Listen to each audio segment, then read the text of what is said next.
आप देख रहे हैं सच का कारवा न्यूज। गाजियाबाद उत्तर प्रदेश में विधि मेगा प्रदर्शनी HRIT ग्रुप ऑफ इंस्टीट्यूट जो कि एक गाजियाबाद के अंदर जो आपको हम दिखलाएंगे। हम इसमें आए हुए हैं और यहाँ पर हम आपको दिखाएंगे कि एक रेशम का कीड़ा किस तरीके से रेशम को तैयार किया जाता है और उसके बाद रेशम तैयार होने के बाद में वो मार्केट में आती है, जिससे कि एक साड़ी में एक वस्त्र जो बनाया जाता है और वस्त्र बनाने के बाद में साड़ियों को पहनकर स्त्री अपने आप को निहारती है। आज हम रेशम को दिखलाएंगे, रेशम का कीड़ा किस तरीके से रेशम निकलता है और किस तरीके से आप बनती है। आज हम HRIT में आए हुए हैं और जहाँ पर एक स्टॉल मैन लगाया गया था उसी में हम जानकारी देंगे, क्योंकि यहाँ जो एक रेशम का जो कीड़ा होता है उस रेशम के कीड़े के बारे में जानकारी लेंगे, क्योंकि रेशम का कीड़ा रेशम किस तरीके से बनती है और रेशम का किस तरीके से इसको निकलती है हम आपको दिखलाएंगे। सीधा और सीधा हम बात करेंगे कि जो हमारे सामने भाई साहब थोड़ा सा अपना परिचय दीजिएगा और बताइएगा ज़रा। मैं RP गोदियाल, वरिष्ठ तकनीकी सहायक, RSRS सहसपुर देहरादून से अपने दिल्ली केंद्र RO ऑफिस में आया हूँ और उन्हीं के तत्वाधान में हम लोग यहाँ पर प्रदर्शनी का आयोजन कर रहे हैं। तो हमारा जो मेन काम है वो अनुसंधान का है। हमारा जो केंद्र है वो अनुसंधान से जुड़ा हुआ है और उसके माध्यम से हम लोग उन्नत जाति के रेशम के कीड़ों को, जो अच्छी ब्रीड्स होती है, उनको हम तैयार कर करके किसानों को देते हैं, जिससे कि ये उनका आय का साधन बने। तो उसी में से कुछ हमने लगाए हैं। तो ये जो है रेशम के कीड़े हैं। दिखलाना जरा हम दिखलाना चाहेंगे कि रेशम के कीड़े किस तरीके से जो है इसके बारे में थोड़ा सा बताइए। हाँ, ये जो रेशम के कीड़े हैं इस समय ये 5वीं अवस्था में हैं और ये शहतूत की पत्ती खाते हैं। इनको एक तापक्रम भी दिया जाता है। इस समय इनको 24 डिग्री सेंटीग्रेड के आसपास का तापक्रम चाहिए और 80% के 75% के आसपास आर्द्रता चाहिए होती है, ताकि ये जो पत्ती है ये सूखे नहीं। और इस समय जब ये 5वीं अवस्था में है तो लगभग 6 दिन ये पत्ती खाने के बाद ये कोये को तैयार कर देगा। कोये को तैयार करने के बाद ये प्लास्टिक माउंटेज है, ये इसमें दर्शाया गया है कि किस प्रकार से इसमें कोया तैयार होता है। इसको हम लोग फिर 6वें दिन इस कोये में हम देखते हैं ये जो हमारा जो ये रेशम कीट है ये प्यूपा में कन्वर्ट हो जाता है। प्यूपा आपको सामने लाइफ साइकिल में दिखाई दे रहा है। अगर हमको इसका बीज बनाना है तो प्यूपा को माथ सामने नर मादा माथ रखे गए हैं। 12 से 13 दिन में ये इसमें कन्वर्ट हो जाते हैं। इन कोकूनों को काट करके सामने दर्शाया गया है, उनसे ये बाहर निकलते हैं। इस समय इनमें अलग अलग कोयों में नर और मादा तितलियां निकलती हैं और वो फिर जो है जोड़े बनाती हैं और वो एक तितली लगभग 500 के आसपास अंडे देती है। और उसके बाद फिर उनको हम एक कमरे में, उसको हम बोलते हैं इंक्यूबेशन रूम, तापक्रम 25 डिग्री सेंटीग्रेड रखते हैं और जो आर्द्रता रहती है कमरे की वो 80 से 85 डिग्री सेंटीग्रेड रहती है। उसमें लगभग 11वें दिन हमारे कीड़े हैच होकर के इस अवस्था में आ जाते हैं। तो इस प्रकार इनका जीवन चक्र चलता रहता है। अगर हमें इनका बीज नहीं बनाना है और हमें इन्हें कपड़े के लिए आगे किसानों से हम खरीदते हैं तो हमें इनको एक तापक्रम दे करके अवन में या सूर्य की रोशनी में इनको इसके अंदर जो प्यूपा है उसको किल कर दिया जाता है, उसको मार दिया जाता है, ताकि अगर ऐसा नहीं करेंगे तो तितली इससे बाहर निकलेगी और जब इसको रील करेंगे चरखे में, जब इसको घुमाए तो धागा टूट करके आएगा, तो उससे जो है उसकी गुणवत्ता में फ़र्क पड़ जाएगा। तो हाँ, आप दिखा दीजिए जरा रीलिंग का भी। हाँ, ये रेशम किस तरीके से आप निकालते हैं जरा थोड़ा सा बताइए। दिखाइए रीलिंग का।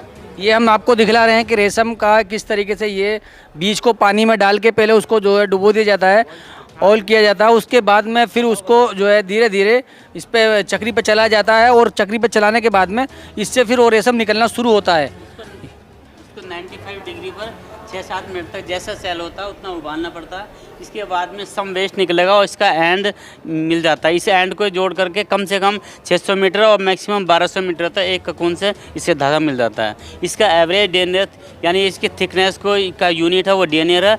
एक ककून की थिकनेस एवरेज 2.5 डेनियर नापी जाती है। ये इसका प्रोसेस हम दोबारा जान के लेना चाहेंगे। ये जो कीड़ा इसकी जो जब निकलता है तो कीड़ा कितने दिन में जो इसको बीज को तैयार कर देता है?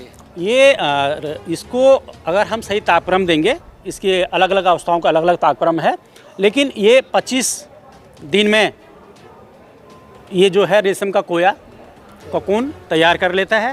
और मैंने आपसे कहा कि गोली, जब ये कीड़ा गोली बनाना शुरू कर देता है तो 6वें दिन में इसमें प्यूपा बन जाता है। प्यूपा मैंने आपको सामने दिखाया, और लगभग 12 से 13 दिन के अंदर जो प्यूपा है वो तितली में बदल जाता है। इसी में ही अलग अलग कोयों में नर और मादा निकलते हैं, और इसके बाद जब तितलियां निकलती हैं तो ये जोड़े बनाते हैं, और इनका जो समय होता है लगभग 3 घंटे होता है। उसके बाद एक तितली जो है लगभग 500 अंडे देती है, और फिर उसको उचित तापक्रम पर रख करके इनका जीवन चक्र आगे चलता रहता है, जो कि हमने आगे लाइफ साइकिल में दिखाया है। इस कीड़े की जो एक जीवन शैली होती है, एक इसके कब तक जीता है ये कीड़ा? ये 25 दिन तो इसने पत्ती खाई, कोकून बना लिया।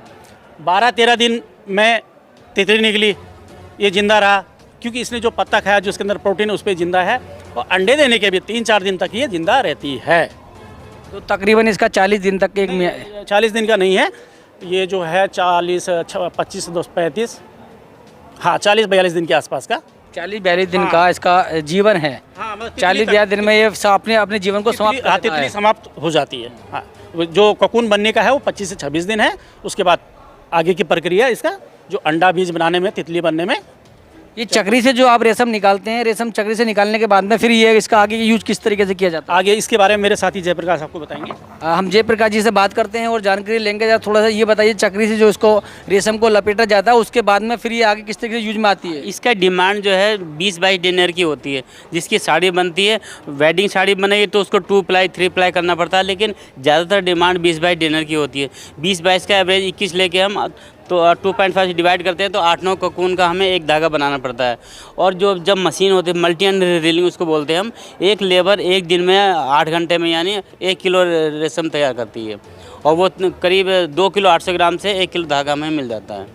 तो ये इसकी जो एक साड़ी जो तैयार होती है रेशम की, तो ये तकरीबन कितने कॉस्टली कितना बैठ जाता है, इसकी कितनी कीमत बैठती है? कॉस्ट तो 1500 लेके, प्रिंटेड साड़ी होगी वो हल्की, वेट में हल्की होगी, तो 1500 से लेके, और वेडिंग साड़ी 50,000 60,000 जैसे जो कॉस्ट बन जाएगी।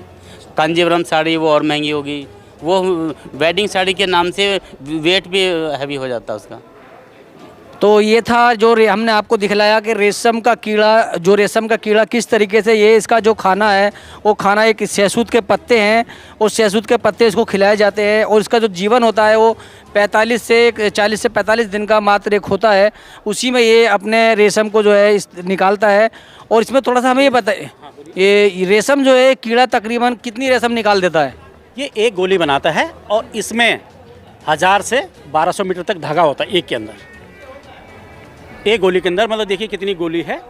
और इसके बाद फिर ये जो हमारे किसान होते हैं, उनसे हमारे जो व्यापारी हैं या हमारे जो डिपार्टमेंट हैं क्रय करते हैं, उनको उचित मूल्य इसका दिया जाता है। और उसके बाद बाहर से भी व्यापारी आते हैं, वो उनसे क्रय करके अपने कपड़ा बनाने के लिए इसको इस्तेमाल में करते हैं। कपड़े बनने में जो सिल्क मार्क है या पहचान कैसे होती है, ये हमारे साथी अगले स्टॉल पे आपको बताएंगे। तो आप केंद्रीय रेशम बोर्ड से आपने अपना यहाँ आप एक कैंप लगाया, जिससे कि एक विशेष जानकारी समाज तक पहुँचाई। जी जी, हम आगे बात करेंगे और जानकारी लेंगे। आइए थोड़ा सा ज़रा बताइएगा। हम आगे पढ़ेंगे और आगे जान के लेंगे किस तरीके से रेशम के धागे से एक जो कपड़ा तैयार होता है, उस कपड़े में तैयार होने के बाद में और आगे मार्केट में पहुंचता है। क्या नाम है आपका? निशा चौहान। निशा चौहान जी, आप ये बताइएगा कि जो रेशम का जो कपड़ा एक बनाया जाता है, तो उसमें क्या क्या चीज़ तैयार होती है? उसमें जेंट्स का भी होता है, लेडीज़ का भी होता है, किस क्या चीज़ होती है, और क्या किस तरीके से इसको आगे बढ़ता है? आप सिल्क के थ्रेड से कोई भी किसी भी तरह का कपड़ा बना सकते हैं। जैसे ज़्यादातर लोगों को लगता है जो बिल्कुल शाइन वाला साड़ी वगैरह होती है वो सिल्क है, पर ऐसा कुछ नहीं है। देखिए, सिल्क के धागे से आप डेनिम भी बना सकते हैं। आप इसे छुएंगे आपको लगेगा नहीं ये सिल्क है। आप सिल्क से डेनिम भी बना सकते हैं, नाइट वेयर भी बना सकते हैं, पार्टी वेयर कपड़ा भी बना सकते हैं। और इनकी पहचान ये है कि आप लोग कभी भी सिल्क खरीदें तो ये सिल्क मार्क लेबल देख के ही हमेशा खरीदें। अगर जिसमें ये सिल्क मार्क लेबल लगा होगा, इसका मतलब वो प्योर सिल्क है। सबसे बड़ी पहचान ये है। जो प्योर सिल्क होगी उसमें आपका सिल्क मार्क लगा होगा। Silk mark India, your insurance of pure silk ये मिनिस्ट्री ऑफ टेक्सटाइल के अंडर है। ये लेबल हमेशा आप सिल्क प्रोडक्ट में देखें, सिल्क मार्क का शर्ट हो, टी शर्ट हो, पैंट हो, साड़ी हो, सूट हो, कुछ भी हो, रनिंग मटेरियल हो, कुछ भी हो, उसमें हमेशा ये लेबल होना चाहिए। जैसे आप गोल्ड में होल मार्क देखते हैं, वैसे आप सिल्क के प्रोडक्ट में सिल्क मार्क देखेंगे। तो ये था हमारे निशा जी चौहान जी का कहना कि आप कोई भी अगर रेशम का कोई भी कपड़ा आप खरीदते हैं, सिल्क खरीदते हैं, तो उसमें आप इसका जो इसका एक ये सिल्क मार्क दे रखा है, उसी के आपको देखकर इसको खरीदना है। आप देख रहे हैं कैमरामैन ओसामा ठाकुर के साथ में पप्पन ठाकुर की रिपोर्ट। सत श्री अकाल, नमस्कार, आदाब। एक संशोधन कर रहा हूँ।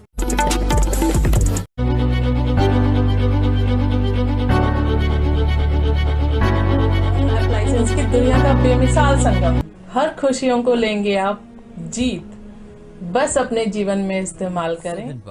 71775